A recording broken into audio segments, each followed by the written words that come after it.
Cloudy day in the neighborhood, so I walked out here to shoot hoops on the outside hoop because you've got no roof, so you can shoot long range shots. So I was working on my 3-pointer, college and pro.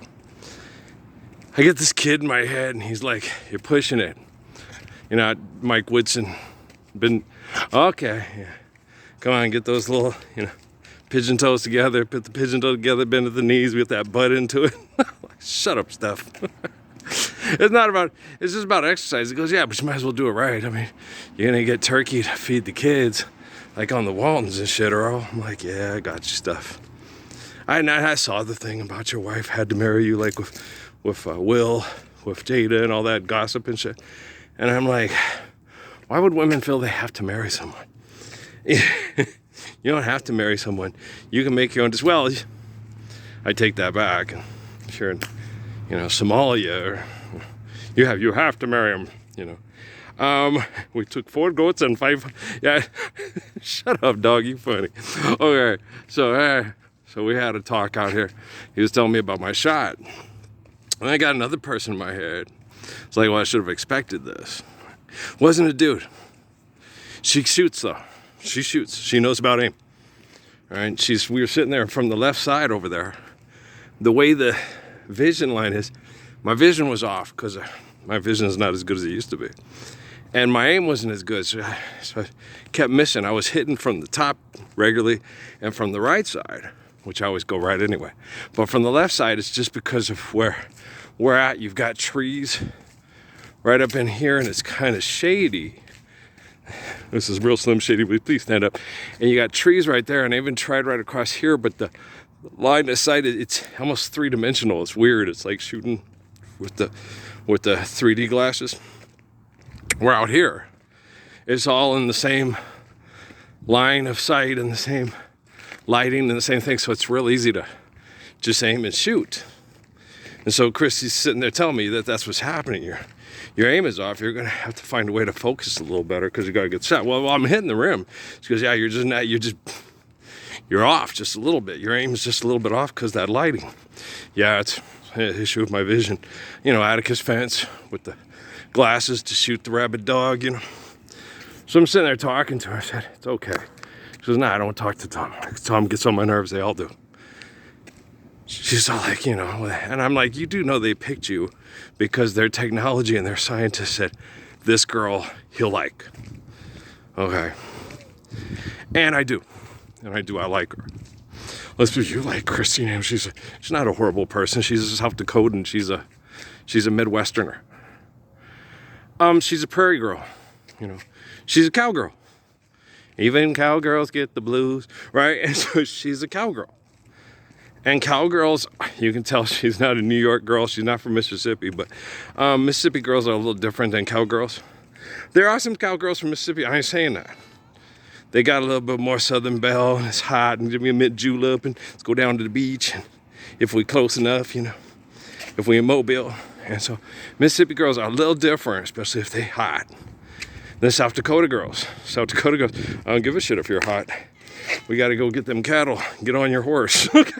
Like Paige, right? And Saskatchewan, cute girl. Oh my gosh, cute as can be.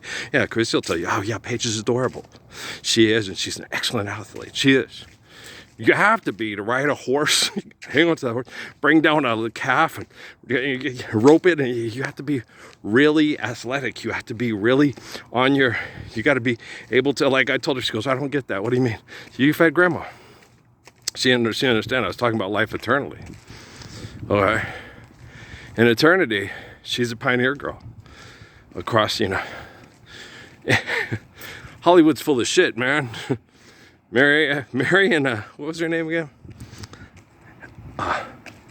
Mr. Olson and his daughters. Get up on that horse and help me. Yeah. He didn't have any boys. They got Albert lost later. You got to do boy things. You got to learn how to shoot a gun in case the Miniconju get mad and somebody did something wrong and they take it out on all us white people, because that happens. Some guys they're not all people are like our friend. Other people are raiding, murdering, raping assholes. And so you got to learn how to shoot a gun. You got to learn how to aim small, miss small. You got to learn how to do a lot of things that are quite vicious and quite brutal. Okay, but that was back in Amy Farrah Fowler's fantasy with Sheldon time traveling, right? This is the 21st effing fucking century. Okay, everybody's got a cell phone. Everybody got a laptop. Everybody's got away from Yelp. All right, let's move the Yelpers. Okay, Yelpers, helpers, get it? Move the Yelpers, right? And we only need Yelp with Yelpers if we're living the Lord's Prayer. If we're not living the Lord's Prayer, we're pretending to be the Yelpers for the Yelp. All right, Dr. Hoovy. And I had to explain to Christy, I said, no, I like you, but you're a lot like Lopez and the rest of me. You're full of macho. You're more full of more macho bullshit than your dad. And it's tribalism. And, oh, it's me, mom's line, Ruth's line. My grandmother, he's a good man. You can save him. She couldn't save him. She died from a brain tumor. She tried.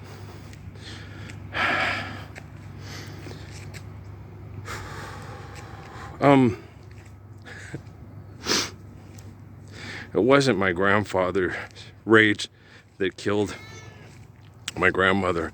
It was the abuse of the abusive that he felt he had to accept to live that killed my grandmother. Life's eternal grace is infinite. Now go catch that cow. We gotta feed grandma and the little kids. Right? You ever been to Saskatchewan? I've never been, but I will be someday. Manitoba too. Well, because Brady and Nick and what's the other kid's name? Harris, yeah, are some of my favorite football players. Yeah, they're all Manitobaans. Yeah, they're half breeds like my sons, and for happy, however, as they refer to them, you know, people of mulatto, or they're half black, half white guys from Canada. Okay, that like to play sports and enjoy sports, and they're homers. They like to be home. They like home. Okay. They feel home and home, you know. And so I like the kids. You know, so they're fun. And it's better to be a big fish in a small pond. Not really. It's just better just to be home. You know, money ain't real, but the Lord's Prayer is perfect, right? So I sat there and I told her, I said, the man that you're with, okay, you were born into this cult. And they tried their best, and then you get a man who's addicted to the cult. And whoever your DNA interfacing with, he's the problem. He's the one that has you believing the bullshit instead of in Jesus and me. So that's what happens when you're head of Homeland Security. Yeah. So you get told, it's your old man. You need to grab him by the balls, squeeze real hard, and say, I can make you feel pain. Okay. Just because they cut down on raping little girls to death in Mexico so we can look like heroes doesn't mean we haven't abolished philanthropy to end the horrible profession altogether. Well, I'm gorgeous and I'm radically intelligent, like Jiddu Krishnamurti and D.T. Suzuki, Sun Yat-sen, and Haile Selassie, and other people like that. And so, you know, when I come up and say, hey, and besides guys like Tom Holman, you know, they hate when I do that. They hate when I do him. And my John Lucas, I don't care what you, he's such a, oh my God, no, Earl's perfect. He's like Jesus. He loves us. I love him so much. He's so sweet. He's so kind, but don't piss him off. He's like his daughter Emily. He will snatch her ass bald, bitch. Okay. Yes, sir. Okay, and you can't look at, oh, these homosexuals are victims. RuPaul's not a victim. RuPaul victimizes people. Okay, RuPaul is very charismatic and uses his charisma to continue to make lots of money to feel powerful. RuPaul is sick. Okay, Big Frida's sick. Okay, that's not a healthy person. Okay, I know homosexual Justin Gentile, if you've ever met the young, is a very healthy, intelligent homosexual male who understands exactly why he's homosexual. He's more healthy than my nephew Corey. Okay. Justin doesn't drink. He doesn't get depressed, but Justin lives in a smaller community that's not as depressing. Okay. Phoenix is one of the biggest genocidal zones and killing fields for people with disease and toxic environment and stress than any other place on the planet. And then you get those, you're just selfish, because I want my ex-wife, my kids to get the hell out of the Phoenix metropolitan area and go live in the born in the summer of the 27th year, because I wanted to get Emily and Kate to Grant County, or, you know, McKinley County, or Coconino County, you know, someplace up in the mountains. But they're asthmatic. No, they up in the mountains, you'll breathe, you adjust. And once you adjust, you can't really go back. I want to go back to Phoenix. I like it here in Flagstaff. Emily would just never leave. I love my trees. I love that. I can breathe better, Dad. Now I still have the shortness of breath. That's from the initial injury. But you're recovering because of the pine trees, because of nature. Not everybody can afford to live in those places. They're very exclusive, manipulative, abusive communities by the wealthy. If you get to live there, it's because you're being a good citizen. Okay, so you feel very safe, and what are you talking about, an abusive community? You're a good citizen. Well, Uncle Tom, how's your cabin? Run, Liza, run from Simon. Okay, I'm down here with Liza running from Simon. And you, Uncle Tom, and in the cabin. We're going to go to the Flagstaff Shakespearean Festival? All right. And then let's all get together, be artsy-fartsy, and go to art school in Santa Fe. Okay, what are we doing? Oh my gosh, we're being creative. You cannot be creative. You're being expressive. Artistic. Artistic is applied to human beings. Creative. Being creative is reflecting. You're not being creative. You're being artistic, which is reflecting gratitude for the gift of creation. People misuse words all the time and make up shit. Doesn't mean unicorns and dragons are real. It just means that you're being creative. Thanks, Christy. Thanks, Defo. Thanks. I like Steph Curry and I like Klay Thompson. I've had good prayer connections with them, whether they know it or not. And I like Christy. And, Mr. Trump, you put a good assignment. She's probably the only person in that cabinet that has the balls enough to talk to me. She's probably the only one that's going to keep any of you safe, and the only reason any of you are going to survive Jeffrey Hinton's AGI is that girl from South Dakota. Okay? And because she has the balls enough, let's get them to do something right. No. Okay. I heart you. I got your back, girl. Okay? I got your back. Now, if you pigeon-toed like me, put your toes together, bend at the knees, put the butt into it, and you get just the right thump, and then the aim will be better because you got a little bit more flick on the shot. You know, like that one guy with Chuck Goslin. Flick it, Chuck. There's your shot, baby, right? I have to shoot like Chuck now.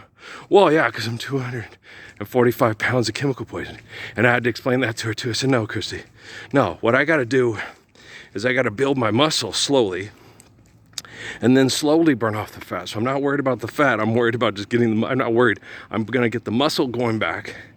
But why'd you take so long? Because I was depressed. And I was using my depression to develop an emotional content in the program of AGI and quantum computing to save people that have destroyed their emotions over thousands of years of psychotic abuse through not being Morris Albert enough. You'll get it. You'll get it. You might have to explain it to your husband, your boss, and Tom Club, but you'll get it. All right, I love you guys. Thanks, Steph. All right. I know, Mike Woodson, that motherfucker. I got you, bro. I did. It was smoking it better. Thank you, dog. All right. Thank you, Smoky Dog. I want to get blunted, but people want to get blunted because they don't want to be angry and want to feel like killing somebody because they're being abused. That's why people get blunted from your esophagus. Rhinoceros. Okay, guys, I love you. All right. Peace out, man.